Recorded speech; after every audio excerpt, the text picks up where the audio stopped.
Hi, this is John and welcome back to my channel. The question here is, how much muscle can you realistically add to your body naturally without any additional hormonal supplements? That would be steroids, growth hormones, insulin, or the like. Any one of those, bodybuilding type drugs. And, I'm speaking from experience here, not just with myself, but with having trained plenty of natural, not supplemented athletes, as well as people of just normal persuasion that are not interested in competing. However, they are interested in having maximum muscle mass.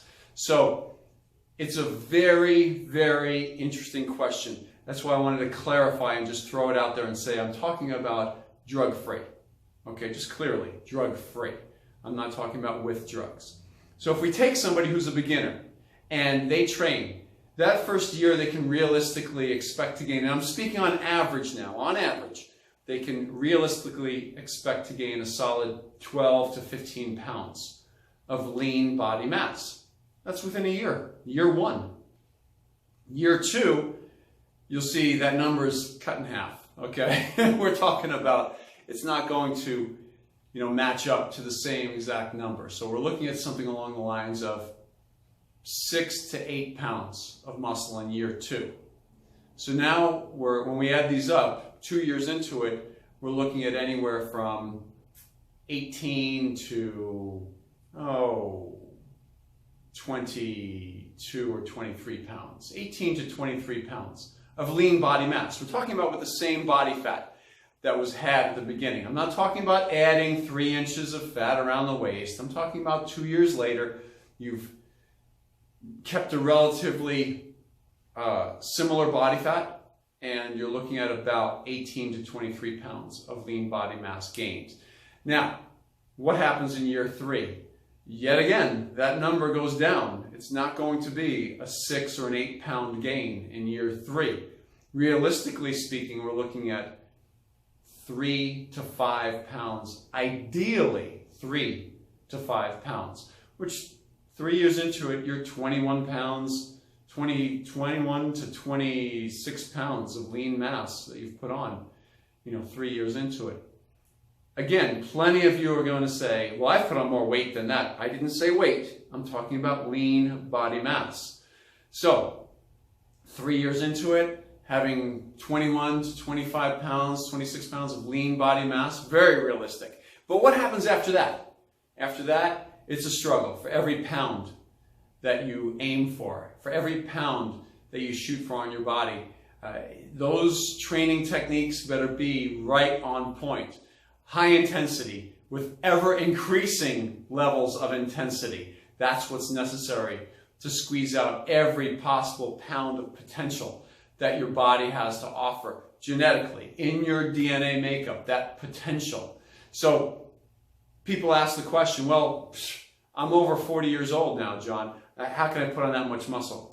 Look, if your system is healthy and you have good hormone levels and overall you're healthy and good health, the fact of the matter is it doesn't matter if you're 25, 35, 55. I have a 70-year-old man that I train right now who put on 25 pounds of lean body mass, and he's not on any drugs, and he's not taking any growth hormone. No, he's not on hormone replacement therapy. He put on 25 pounds. I've been training him for years, and he's very strong. And so now, between the ages of 68 and 72, 73, this man's a professional. And he likes having lean body mass.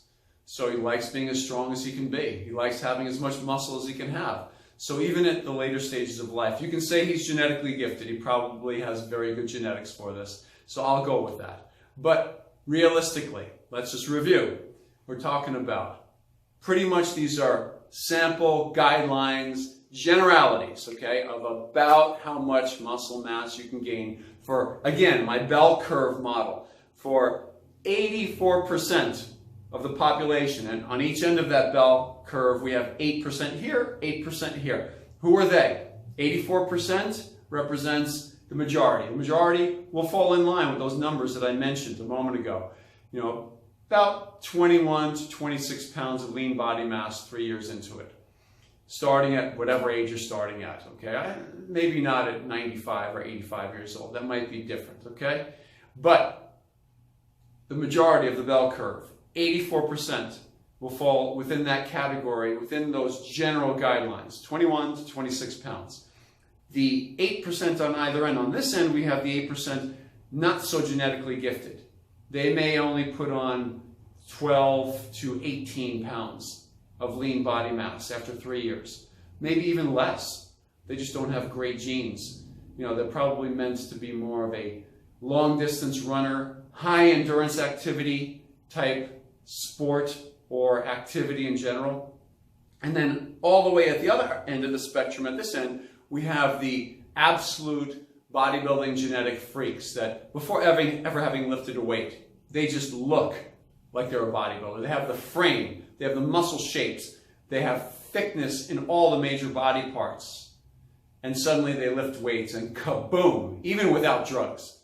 People are wondering, what drugs do they take? That would be this 8% on our bell curve. So that part of the population, very gifted for bodybuilding, would do very well in bodybuilding. So just to reiterate, and they may actually put on, those guys may put on more like, boy, 26 to 35 pounds of lean body mass over the course of the first 3 years of training, and then struggle just like everybody else for every extra pound or fraction of a pound thereafter.